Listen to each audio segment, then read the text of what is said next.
Santa, pueblo adquirido por Dios, para anunciar las virtudes de aquel que me llamó de las tinieblas a su luz admirable. Dale un aplauso fuerte a Él. Aleluya, gloria al Señor. Bendito el nombre del Señor. No somos cualquier cosa, somos hijos de Dios. Tenemos identidad en Él. Amén. Cuando tenía 14 años, ¿verdad? Me acuerdo que aconteció algo muy importante en mi vida y fue que a los 14 años yo me bauticé. Me bauticé con mucha alegría, con mucho gozo, ¿verdad? Anhelaba ese momento de bautizarme, me había pasado la doctrina que nosotros le llamamos, ¿no? Allá en nuestras iglesias. Y me acordaba de esta fecha. No solo me acordaba porque fue una fecha importante, ¿no? Esa vez que me bauticé. También me acuerdo, ¿verdad? Que fue una fecha importante porque cuando me bauticé era una gran cantidad de personas las que se estaban bautizando. Y cuando digo gran cantidad de personas, me refiero a cienes. Éramos casi 300 personas, ¿verdad? Bautizándonos ahí. Todo un día haciendo bautismos. Me acuerdo que habían 2 pastores, uno bautizaba a las mujeres, otro a los varones. Era una increíble cantidad de personas que estábamos ahí. Esto coincidió, ¿verdad?, con un crecimiento que había en la iglesia en ese tiempo. Había una temporada, ¿verdad?, de avivamiento donde pasaban cosas grandes. Yo creo que Yelva, Luz Aurora son testigos de ello, ¿verdad? Nos congregamos ese tiempo en esa misma iglesia. Y me acuerdo, ¿verdad?, que era enorme aquel crecimiento, los milagros, las manifestaciones. Una de las manifestaciones que a mí más me impactó, ¿verdad?, fue en la pared de la iglesia a salir aceite, ¿no? Aceite. Tú tocabas la pared de la iglesia y fluía aceite. Y tú te llenabas la mano y tocabas a un enfermo y se sanaba. Era increíble aquel mover. Pero pasó el tiempo, ¿sabe? Pasó el tiempo, pasaron un año, 2 años. Y cuando pasaron 2 años, ¿sabe que la iglesia dejó de crecer? La gran cantidad de personas, aquel gran grupo de personas que habíamos, ya no era aquel gran grupo de personas. Aquel centenar de gente, ¿verdad?, que los que nos habíamos bautizado. Algunos se descarriaron, otros, ¿verdad?, se fueron de la iglesia. Otros, ¿verdad?, no tenían aquella chispa que había en su corazón. Se empezaron, ¿verdad?, a ir por diferentes circunstancias. Una temporada buena que muchos, ¿verdad?, aprovecharon esa temporada buena, pero cuando vino, ¿verdad?, cuando vino el tiempo malo, muchos se fueron de aquel lugar. Amén. La luz se les apagó en totalidad. Y pensaba, ¿verdad?, que esto no solamente ocurrió en esta iglesia, no solamente ocurre en esta iglesia, esto ocurre en todos los lugares. Amén. Cristianos de temporada. Amén. Amén. Mi pregunta para ti en esta mañana, en esta hora es, ¿tu servicio es de temporada en este lugar?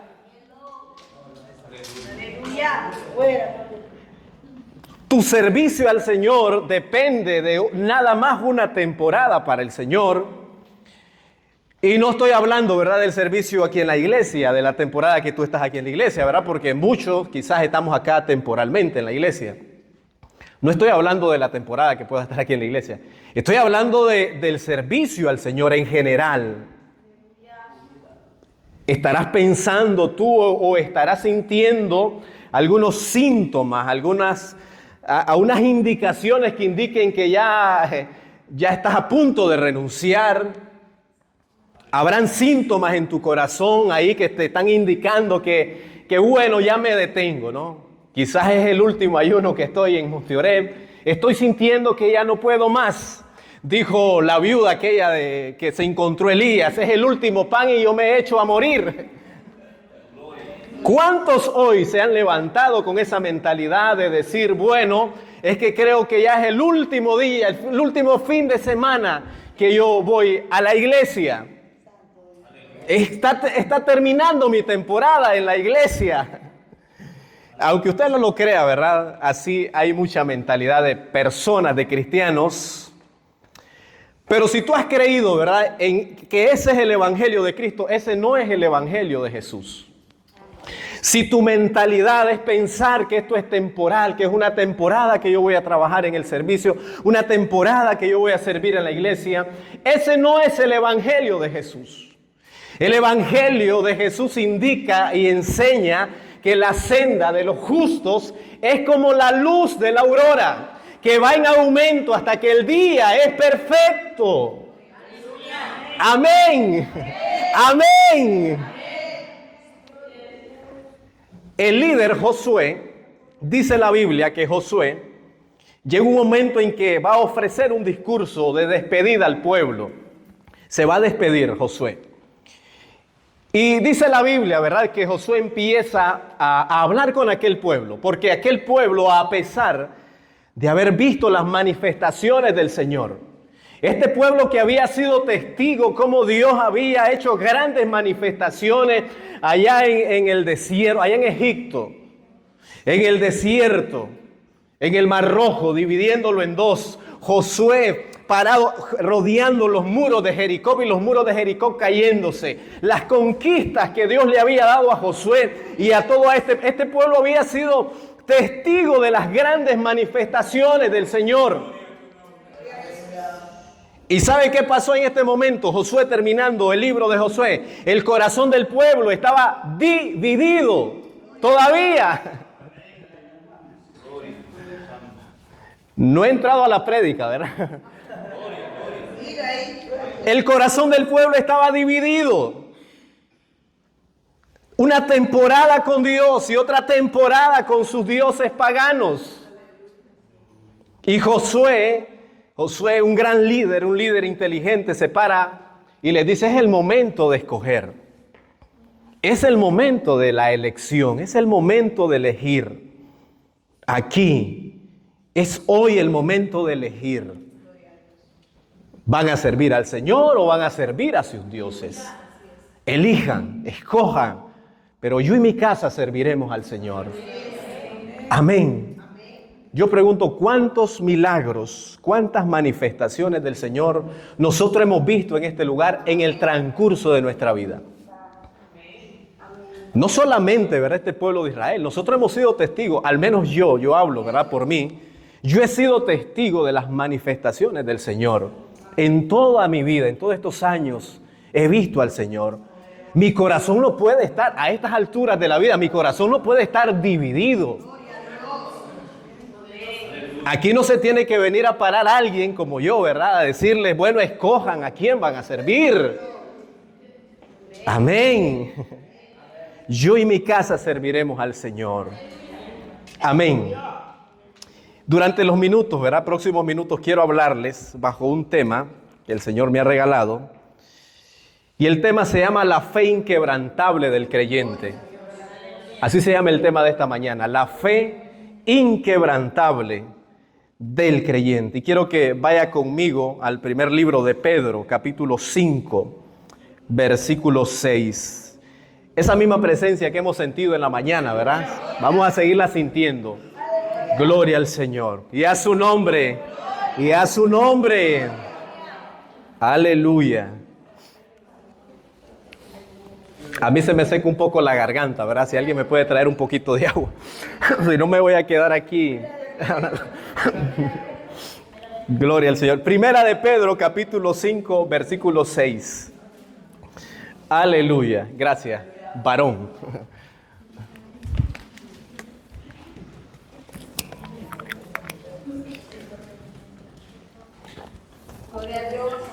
Lo tenemos. Primera de Pedro 5, 6. Humillados pues, ¿no? Ahí estamos. Ok. Nos ponemos de pie o sentado como usted quiera hacerlo. Gloria al Señor. Dice la Biblia: humillados pues bajo la poderosa mano de Dios, para que Él os exalte cuando fuere tiempo, echando toda vuestra ansiedad sobre Él, porque Él tiene cuidado de vosotros. Escuche el 8.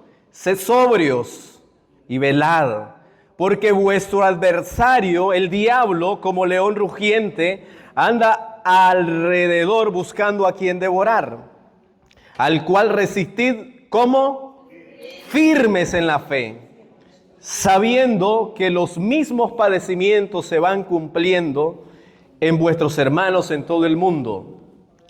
Mas el Dios de toda gracia, que nos llamó a su gloria eterna en Jesucristo, después de que haya padecido un poco de tiempo, y Él mismo os perfeccione, afirme, fortalezca y establezca, a Él sea la gloria, el imperio por los siglos de los siglos. Amén. Gloria al Señor y a su nombre. Bendito el nombre del Señor. El Señor es bueno. Amén. El Señor es bueno. La fe inquebrantable del creyente. La fe inquebrantable no es aquella que está fundamentada en nuestras emociones. Esa no es la fe inquebrantable. Amén. La fe inquebrantable, ¿verdad? No es aquella que se limita a las circunstancias, a los problemas que podamos estar pasando. Esa no es la fe inquebrantable. La fe inquebrantable no es aquella que te hace renunciar a este camino, a creer cuando vienen los problemas, las circunstancias duras. Entonces yo pregunto, ¿cómo vamos a crecer? ¿Cómo vamos a crecer si no es a través de las circunstancias, a través de los problemas? Aleluya. No hay otra manera como cristianos de crecer. Hermanos, si todo esto se convirtiera en cantar, en venir aquí todos los fines de semana, bonito, a saludarnos con los hermanos, hermano, esto estaría repleto aquí. Vaya, mire cómo están, ¿verdad? Los centros ahí de diversión, por algunos lados por ahí. Pero esto no se trata de emociones. Esto no tiene nada que ver con nuestros sentimientos. Esa no es la fe inquebrantable del creyente. O aquella, ¿verdad? Que a veces, bueno, yo ya no voy a seguir creyendo porque es que ya los hermanos ya no me toman en cuenta en la iglesia, ya me quedan viendo de mala, ya no me saludan. Esa no es la fe inquebrantable del creyente, el creyente que se va. Amén. Esa no es. La fe inquebrantable, yo tengo algún concepto, ¿verdad? Personal mío, igual hay muchos. Pero la fe inquebrantable es una determinación a creer y a confiar que hubo alguien que cargó mi culpa y mi pecado en la cruz del Calvario. Esa es la fe inquebrantable, una determinación a creerle a Él. Y Él nos ha dado una identidad como hijos. Esa es la fe inquebrantable, determinado a creer, pase lo que pase, se levante quien se levante. Amén. Pablo decía, soy más que vencedor por medio de aquel que me amó. Y nada me puede apartar de este amor. Eso lo decía el apóstol Pablo. Amén. El llamado de Jesús es el siguiente: si alguno quiere venir en pos de mí, niéguese a sí mismo, tome su cruz y sígame. Ese es el llamado de Jesús. Eso provoca una fe inquebrantable. ¿Sabe por qué la iglesia dejó de crecer en este lugar, en este sitio donde me congregaba yo antes? ¿Por qué dejó de crecer? Porque cuando llegó el momento de la negación,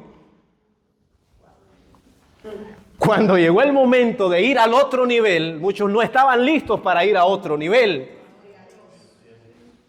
Cuando llegó el momento en que Dios empezó a apretar ahí, no todos estaban listos para ir al siguiente nivel. Entonces, cuando vino eso, muchos empezaron a pagar, muchos empezaron a ir, muchos, ¿verdad? Ya no querían nada con el Señor.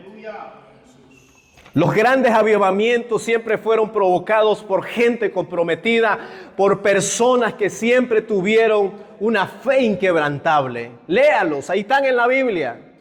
En la historia, no solamente los personajes que aparecen en la Biblia, la historia nos habla de grandes hombres que proclamaron este evangelio, que creyeron esta verdad. ¿Sabe qué tenían en común todos ellos? Que nunca negociaron su fe, nunca bajaron los brazos, siempre estuvieron firmes pese a lo que viniera, siempre tuvieron su enfoque en Jesús, en el blanco. Hay que copiar esos modelos, hay que copiar esos ejemplos. Gloria al Señor. La fe inquebrantable de un creyente. Una fe inquebrantable solamente se sostiene, anote, número 1, cuando nos sometemos al señorío de Cristo. Cuando nos sometemos al señorío de Cristo. Ojo con lo que dice el versículo 6 del capítulo 5 que hemos leído. Escuche. Humillados pues bajo la poderosa mano de Dios, para que Él os exalte cuando fuere tiempo. En Jesús, humillación es igual a exaltación. Repito, en Jesús, humillación es igual a exaltación. En el mundo, humillación, pues te puede dar igual a humillación. Te humillan por ahí, tú sigues humillado. En Jesús no pasa eso. En Jesús tú te humillas y Él te exalta. Él levanta del pobre al muladar, dijo el rey David. Él es el que levanta tu cabeza. Es Jesús y te humillas ante Él. Amén. Gloria al Señor. La única manera, la única forma en que Dios, en que Jesús pelee, se levante a favor de ti, pelee tu causa, es que tú vengas rendido ante Él, humillado ante Él. Entonces Él se va a levantar por ti, entonces Él va a pelear por ti, se va a levantar como un poderoso gigante. Amén. Yo estoy confiado. Yo siempre vivo confiado, hermanos. A veces tengo mis problemas, mis dudas, mis preocupaciones como todo. Pero hay algo que yo le digo al Señor: no me hagas perder la confianza en ti. No me hagas perder esa convicción, eso que he visto, eso que tú has puesto en mi corazón. Amén. Porque es lo que me ha mantenido firme en todo este tiempo. A veces no hay ganas de orar, a veces no hay ganas de venir a la iglesia, pero hay algo que te ata a su presencia, hay algo que te lleva a estar con Él siempre. La humillación, Él te exalta, Él no te deja solo. Si tú te has ido de la iglesia porque has dicho: es que me dejaron solo, tú estás totalmente equivocado. Tú te fuiste y no te humillaste delante de Él. Tú te fuiste y lo has dejado y lo has abandonado. Humillados pues bajo la poderosa mano del Señor. Amén. Humillarnos delante de Él. Lamentablemente, ¿verdad? No todos nos gusta someternos al señorío de Cristo. Primer punto decía, hay que someternos al señorío de Cristo, pero el sometimiento no es una palabra que encaja en el lenguaje de muchos cristianos. Amén. No son de esta iglesia, para que no se moleste. Son de otra iglesia. El sometimiento no es una palabra que va con algunos cristianos. No va con algunos por ahí. Dice la Biblia en el capítulo 9 del libro de Hechos de los Apóstoles, la Biblia nos narra esta conversión de Pablo, que ya nos la sabemos todo, ¿verdad?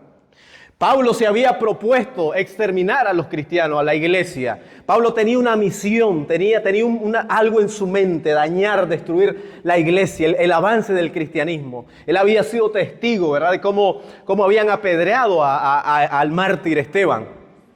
Y Pablo estaba enfocado en dañar a la iglesia. Pero dice la Biblia que hubo un momento en el que él se encontró con Jesús y su mentalidad cambió.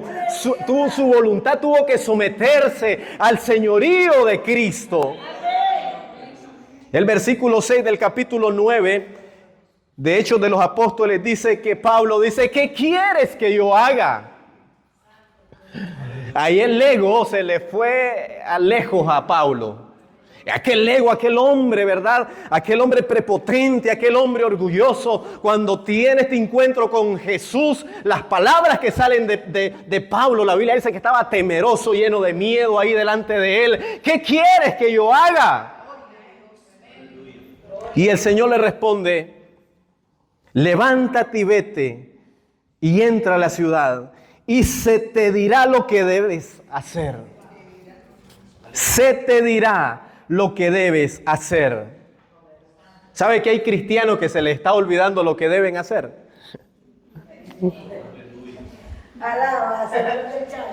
Tampoco son de aquí, ¿verdad? Hay cristianos que Dios ya les dio una orden. Ya les dijo: entra a la ciudad.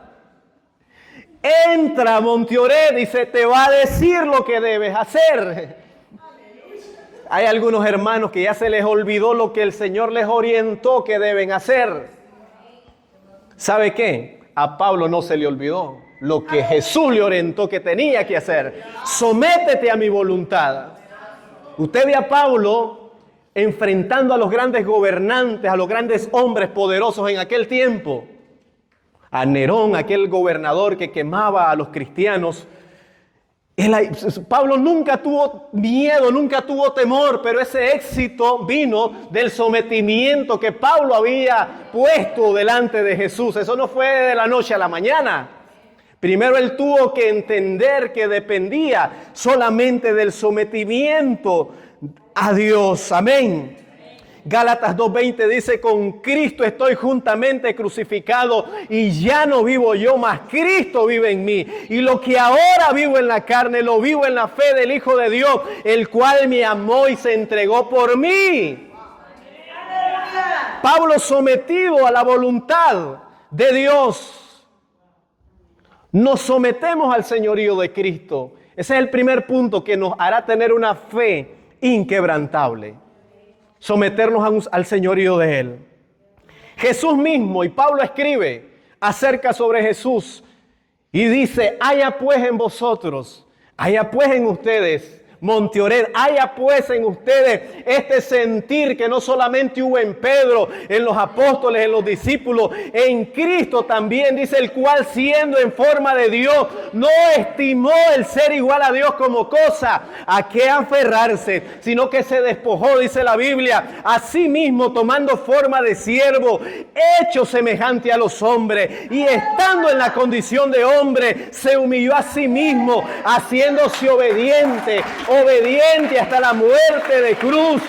Y dice: por lo cual también Dios le exaltó hasta lo sumo y le dio un nombre que es sobre todo nombre, para que en el nombre de Jesús se doble toda rodilla de lo que está en el cielo, en la tierra y debajo de la tierra. Dale alabanzas a Él, dale alabanzas a Él, dale gloria a Él.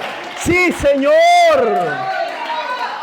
te amamos, Dios. Jesús mismo, siendo Dios, no escatimó el ser igual a Él como cosa, no abusó de su autoridad, se sometió. Dígale a su hermano, no sea rebelde, sométase. Sométase. Hermanos, sométase a la voluntad de Dios. Sométase a la voluntad de Dios y usted me va a contar. Y usted me va a contar cómo le va a ir en el Evangelio. Sométase a la voluntad de Dios y usted me va a contar cómo le va a ir en este camino. ¡Aleluya! Amén.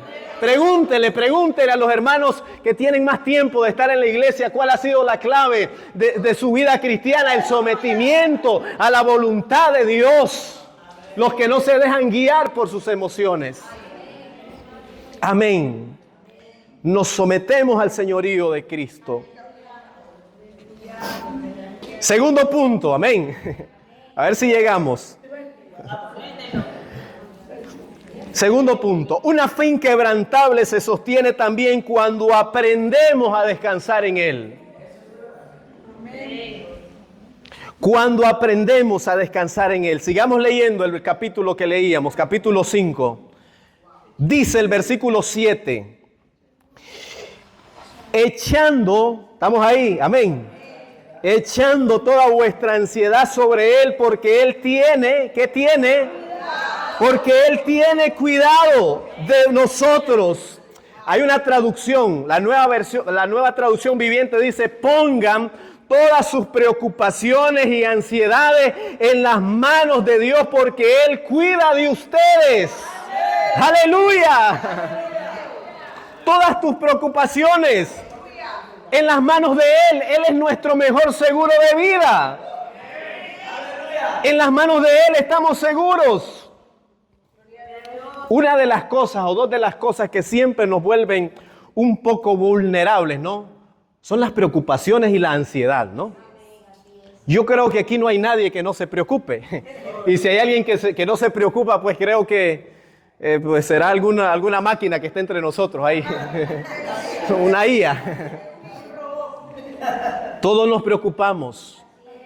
Todos padecemos de ansiedad en algún momento de nuestra vida. Es más, algunos hasta van al psicólogo, al doctor a verse eso. Ni siquiera a la iglesia vienen.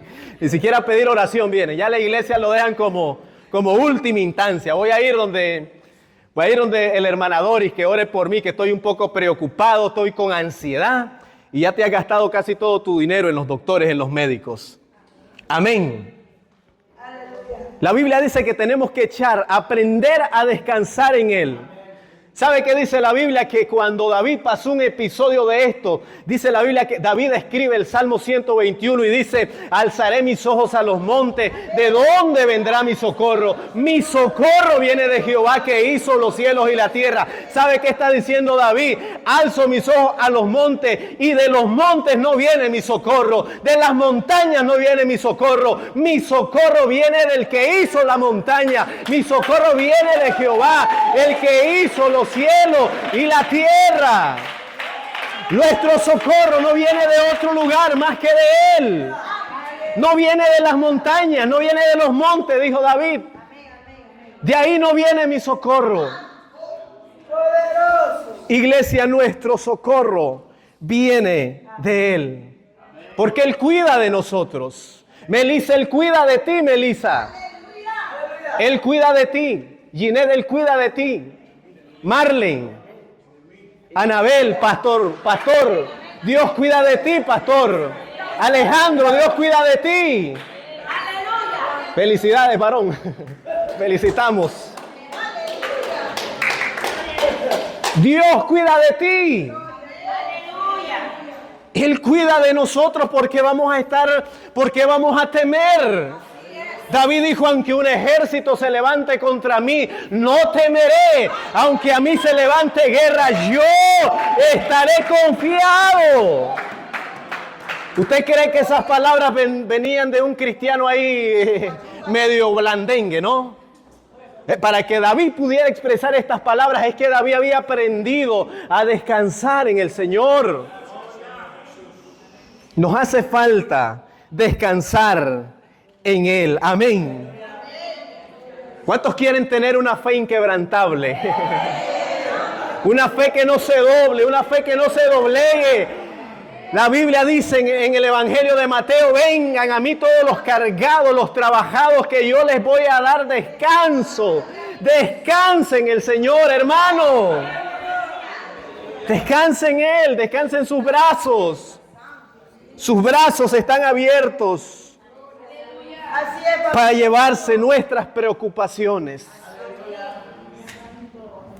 Ay, es que usted no entiende, dicen unos ahí, cómo son mis preocupaciones, cómo son mis ansiedades. Hermanos, esto es probado cada uno a la medida. Yo no puedo tener sus preocupaciones, yo no puedo tener sus ansiedades, yo no puedo tener sus problemas, pero Dios me da mis problemas, mis ansiedades a mí, de acuerdo a la medida de fe. Y ahí depende si yo venzo, si yo quiero avanzar o yo quiero crecer. Amén. Pero el Señor siempre nos ofrece descanso en sus brazos. Amén. ¿Me están siguiendo en esta mañana? La fe inquebrantable del creyente. Decíamos, nos sometemos al señorío de Cristo. Eso nos hace tener una fe inquebrantable. Aprendemos a descansar en Él. Eso nos hace tener una fe inquebrantable. Número 3. Una fe inquebrantable se sostiene cuando somos prudentes. Amén. Una fe inquebrantable se sostiene cuando somos prudentes. Seguimos leyendo, ¿no? Al hermano Pedro, capítulo 5, versículo 8. Vamos al 8, capítulo 5, 8 dice: sed sobrios, ¿y qué dice? Y velad, porque vuestro adversario el diablo anda como, ¿qué dice? Como león rugiente, buscando a quien devorar. Sed sobrios, estén alertas, sean prudentes. Cuando somos prudentes, en nosotros crece una fe inquebrantable. Jesús lo dijo, Mateo 7:24, alguien que lo tenga ahí me ayude a leerlo. Mateo 7:24 y 25. Cuando somos prudentes, cuando escuchamos el consejo de la palabra del Señor, crece en nosotros, dentro de nosotros, una fe inquebrantable. Lo tenemos, San Mateo 7:24 y 25. ¿Qué dice? Todo aquel pues que me oye estas palabras y las pone por obra, le compararé a un hombre prudente que edificó su casa sobre la roca. Descendió la lluvia y vinieron las torrentes, soplaron los vientos y embistieron contra aquella casa y no se cayó, porque había sido cimentada sobre la roca. Amén. Había sido cimentado sobre la roca. Para hacer una casa, para construir una casa sobre las rocas, se requiere tener prudencia. Amén. Miren, de nada nos sirve a nosotros mostrar bien nuestro exterior. Decimos nosotros nuestra fachada, ¿no? De nada nos sirve. De nada nos sirve que yo venga aquí a halagar del ministerio, de los dones que Dios me ha dado. ¿De qué me sirve? ¿De qué me sirve si el día de mañana con el hermano que no me saludó ya no vengo a la iglesia? Pues no me sirve de nada. No me sirve. ¿De qué me sirve a mí tener una construcción bonita por fuera y que por debajo se me le esté reventando el piso y se me esté cayendo toda? Amén. Amén. Gloria al Señor.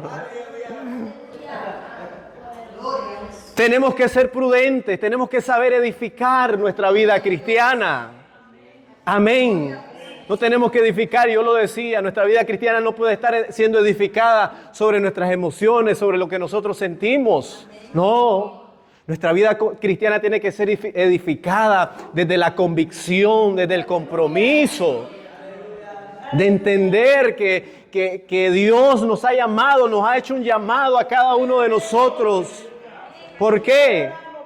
Porque cuando venga la tormenta, dice la Biblia, lo que leía la hermana Oneida, cuando venga la tempestad y la tempestad es de lleno contra aquella casa no se va a caer. A aquella casa se le podrá caer la fachada, ¿no? Se le podrá caer las paredes y todo, pero no se va a caer su cimiento porque está fundamentada en la roca. Amén. Y en la tempestad, en la temporada mala, cuando viene ese tiempo, ¿no? Donde nos sacude, se nos sacude nuestro interior. Hermano, ahí lo que te salva es cuánto tiempo tú hayas pasado con Dios. El tiempo que tú le has dedicado al Señor. El tiempo de intimidad, porque Él es tu amigo. Él es el amigo que está contigo ahí siempre para extenderte la mano. Pero si no te has humillado, si has venido siempre arrogante delante del Señor, cuando vienes a la iglesia, vienes con una actitud de no sometimiento, de que aquí yo soy el importante, hermano. Yo no importo, yo estoy aquí, mañana a lo mejor no esté. El importante aquí es el Señor, el Espíritu Santo, que es el que viene a llenar las vidas, que viene a llenar los corazones, las mentes. Él es el importante. Él sí importa en esta casa, en este lugar. Importa en tu corazón también. Importa en lo que hay dentro de tu corazón. Él tiene que ser la prioridad número 1, número 2, número 3, 4, 5 y etcétera. No hay un lugar específico para Dios en tu corazón. Desde el momento en que tú ya empiezas a decir, no, Dios es número 1. mi familia número 2. No, ya le estás poniendo un lugar a Dios, ya le estás categorizando a Dios. Dios tiene que ser todo en tu vida, tu entorno. Hay que edificar cuando somos prudentes. Amén. Cuando somos prudentes. El rey David escribe al hombre prudente en el Salmo 1. ¿Y sabe qué dice? Que es bienaventurado el varón que no anduvo en consejos, que fue prudente, de malos, fue sabio, ni estuvo en camino de pecadores, ni en silla de escarnecedores se ha sentado, dice, sino que en la ley de Jehová está su delicia. Y en su ley medita de día y de noche. Dice que será como un árbol plantado junto a las corrientes de la agua, que da su fruto a su tiempo y su hoja no cae. No cae. No cae. Gloria al Señor. Usted me va a contradecir a mí. Usted me va a decir a mí que usted cayó porque alguien lo dejó caer. Usted descuidó la intimidad con el Señor. Usted me va a decir que usted se fue de la iglesia, renunció a este ministerio porque alguien lo vio mal, porque alguien no le saludó, porque no lo tomaron en cuenta. Usted descuidó su intimidad con el Señor. Dice la Biblia que será como un árbol plantado junto a las corrientes de la agua. Da su fruto en su tiempo y su hoja no cae. No cae. Tenemos que ser prudentes. Amén. Amén. ¿Cuántos van a escuchar el consejo del Señor en este día? ¿Cuántos están abiertos sus oídos para escuchar el consejo del Señor? Aquí está el consejo de Dios, el Espíritu Santo. Y el apóstol Santiago dijo, y si a alguien le falta sabiduría, pídasela al Señor. Si hay alguien que no entiende, si hay alguien que está aquí hoy como que está diciendo el hermano, ¿de qué está hablando el hermano? No entiendo nada. Pero si hay alguien, si a alguien le falta sabiduría, hasta el mismo el apóstol Santiago fue prudente en decir, pídasela al Señor, el cual te va a dar mucha sabiduría. ¿Cuántos dicen amén? Gloria al Señor. El consejo del hombre es muy bueno, pero muchas veces falla. Por no decir la mayoría. Muchas veces falla el consejo del hombre. Yo doy muchas gracias a todos aquellos que me han dado un consejo en todo el resto de mi vida. Pero no todos los consejos que a mí me han dado han funcionado. No todos. Hay consejos que me han llevado un poco a la ruina. Sí. Pero ¿sabe por qué? Porque yo confiaba quizás en esa persona. Y el Señor me dice que el mejor consejo es el que viene de Él. Es el que viene de Él. Seamos prudentes. Amén. Nuestra prudencia se desarrolla cuando acudimos al que es el principio de la sabiduría. ¿Cuál es el principio de la sabiduría? El temor a Jehová. Ahí se desarrolla nuestra prudencia y nuestra fe se vuelve inquebrantable. Hermanos, rodeémonos de gente que nos haga crecer en la fe. Juntémonos con personas que nos hagan crecer en la fe. Si usted no me mira junto con algunos hermanos, por algo será, ¿verdad? Hay algunos hermanos que me les corro por ahí. No, no es verdad. Yo trato, ¿verdad?, de alguna manera para desestresarnos un poco, ¿no? Yo trato siempre de alguna manera de llevarme bien con todo el mundo, ¿no? Pero trato siempre de tener un círculo íntimo, círculo de personas íntimas que me motiven a ser mejor. Amén. No que me ande. Yo no necesito a alguien que me apañe cosas en mi vida. No me interesa. No me interesa tener a alguien que me esconda cosas en mi vida. Yo no necesito gente que me halague para esconder mi pecado, mi error. No. Necesito gente que me confronte porque es la única forma en que yo voy a crecer. Y que usted va a crecer también. Yo le decía, es la única manera que podemos crecer. Cuando nos juntamos con personas, no estoy diciendo que nos vamos a volver un ogro con todo el mundo, no, pero usted entiende de qué le estoy hablando, le entiende de qué le estoy, de pedir el consejo de personas llenas de la presencia del Señor. Y yo creo y yo sé que en este lugar hay personas llenas de la presencia del Señor. Yo lo creo porque yo lo he visto y yo soy testigo de personas en este lugar, en esta casa, que Dios ha puesto el consejo en ellos. Amén. Bendito el nombre del Señor. Cuando somos prudentes, dijimos, cuando nos sometemos al señorío de Cristo, nos volvemos a tener una fe inquebrantable. Cuando aprendemos a descansar en Él, también desarrollamos una fe inquebrantable. Cuando somos prudentes y también cuando nos mantenemos firmes en la fe, en esto que hemos creído. Cuando nos mantenemos firmes en la fe. El versículo 9 de Pedro dice, al cual resistí, dice, firmes en la fe, sabiendo que los mismos padecimientos se van cumpliendo en vuestros hermanos, donde dice, en todo el mundo. Hermanos, mantenernos firmes en nuestra fe. La historia misma da testimonio de esto. La historia misma nos relata de hombres que fueron íntegros y se mantuvieron firmes ahí cuando fue probada su fe. Dice la Biblia que Dios le da una palabra a Abraham. Dios visita la vida de Abraham. Y yo le voy a decir algo, Abraham no tenía acceso a una Reina Valera, usted sabía, ¿no? Abraham no tenía acceso a la Reina Valera que tenemos nosotros. Abraham no tenía acceso a los libros de los predicadores más elocuentes que hay ahora en la actualidad modernos, no. Abraham no tenía el material que nosotros tenemos, pero Abraham tenía una cosa, y que tenía confianza, tenía fe en aquel que le había dado la palabra. Y cuando la fe de Abraham fue probada y la palabra de parte de Dios llegó, dame a tu hijo. Pero al que amas, tuvo que especificárselo, ¿verdad? Porque Abraham a lo mejor le daba a Ismael, al otro. No me vas a dar a Ismael, dame a tu hijo al que amas.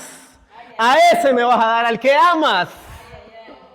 Gloria al Señor. Yo no sé, ¿verdad? La Biblia no lo dice, pero yo me imagino a Abraham diciendo, Señor, no lo entiendo, no lo comprendo, pero voy a confiar. Hermanos, si hay alguien que esté en esta situación aquí en esta mañana, que Dios le está pidiendo algo, en este caso sería tu hijo, ¿verdad? Que tu hijo puede significar muchas cosas en tu vida.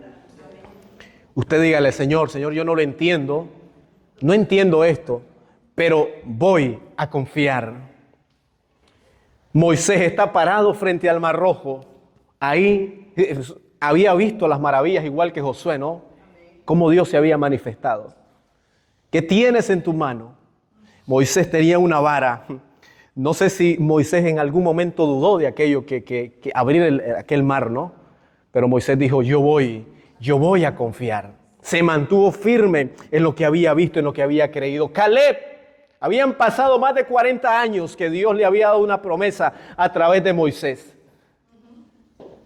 Ya Dios le había dado una promesa a través de Moisés a Caleb y le había dicho, Caleb, hay un territorio que te pertenece a ti. Pero en el momento que las tierras empezaron a repartirse, ¿no? Caleb todavía no tenía tierra, no tenía posesión. Y Caleb se acuerda que hay una promesa de Dios.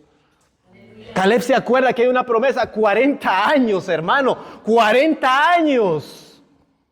Y nosotros nos desesperamos, ¿verdad? Porque no nos contesta el Señor en un año, en 2 años, en 3 años.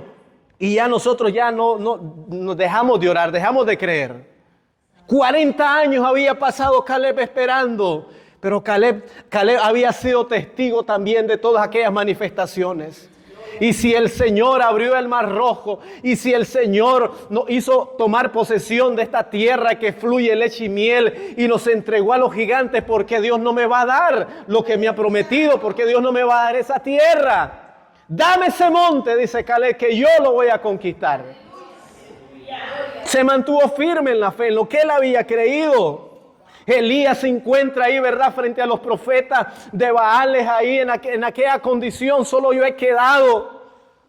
Solo he quedado de profeta y aquí estoy rodeado de gente poseída por demonios ahí. Pero Elías confiaba. Elías había visto la manifestación de Dios. Eso es lo que digo, hermano, nosotros hemos sido testigos de la manifestación de Dios. ¿Qué nos hace dudar? ¿Qué nos hace vulnerables a veces ante el enemigo cuando el diablo viene a atacarnos, a querer atacar nuestra salud, nuestra vida, nuestra familia? Hermanos, ¿qué nos hace vulnerables si hemos sido testigos como Dios ha hecho obras en esta casa, en este lugar? Hay que mantenernos firmes en eso. Y Elías empezó a arreglar el altar, empezó a componer aquel altar descompuesto y dice la Biblia que el Señor respondió a Elías. Hay 3 jóvenes hebreos que son llevados cautivos a Babilonia. 4, ¿verdad? Con Daniel. Y estos jóvenes son puestos a prueba delante de aquel gran imperio. Estos jóvenes no andaban turisteando ahí en Babilonia, ¿no? No andaban ahí de turistas, no. Ellos tenían un enfoque, ellos tenían un propósito por el cual Dios les había llamado. Y en el momento en que su fe fue puesta a prueba, le dijo: Rey, sepas que no lo vamos a adorar, que no nos vamos a doblegar. Es más, aunque el Señor no nos saque de ese horno, sepa que no te vamos a adorar. Eso es fe, eso es mantenerse firme. Aunque Él no me saque. ¿Usted sabe lo que significa esa declaración de estos jóvenes? Aunque Él no me salve de ese horno, sepa que no me voy a inclinar ante nadie. Ese es tener convicción, aunque Dios no me sane, aunque Dios no me responda, aunque no vea una respuesta de Dios, pero sepan que no voy a doblegarme. Me voy a mantener de pie creyendo en cada una de las promesas de Él para mi vida. Gloria al Señor. Y muchos de los que estamos aquí en esta mañana, ya para ir cerrando un poco, de los que estamos aquí en este día, en esta tarde, también hemos sido testigos de esas manifestaciones del Señor en nuestras vidas. ¿Qué nos detiene? ¿Qué nos tiene ahí acongojados? ¿Qué nos tiene ahí paralizados sin poder avanzar? El enemigo ha querido a lo mejor venir a minar nuestra mente, nuestro corazón, a decir que no se va a poder, a decir que esto no se va a que Dios no va a volver a hacer algo aquí. El Señor, cuando oraba a Doris, el Señor me repetía esta frase y me decía: yo lo voy a volver a hacer en esta casa. Yo lo voy a volver a hacer. Aquí en esta casa lo voy a volver a hacer. Como ha pasado siempre en la historia de la iglesia, Dios siempre lo ha vuelto a hacer. ¿Tú crees que ese Dios que abrió el mar rojo, ese Dios que levantó a Lázaro, ese Dios que sanó a que multiplicó los panes y los peces, tú crees que ese Dios no tiene el poder para volver a hacer algo aquí en esta iglesia? Porque yo sí lo creo. Yo no sé si hay alguien más que lo crea. Yo sí lo creo. Porque es la promesa que Dios le ha dado a todos ustedes, a pastor, a cada uno de los que están aquí en este lugar. Esa es la promesa que Dios ha dado. Amén. Gloria al Señor. Mi alma alaba la gloria del Señor. Sí, Señor. ¿Cuántos creen todavía en que algo puede pasar? Sí, Señor. Yo voy a invitarte a que cierres tus ojos ahí. No te pongas de pie, solo cierra tus ojos. Quiero que todos cierren tus ojos. Cierra tus ojos ahí, medita en el Señor.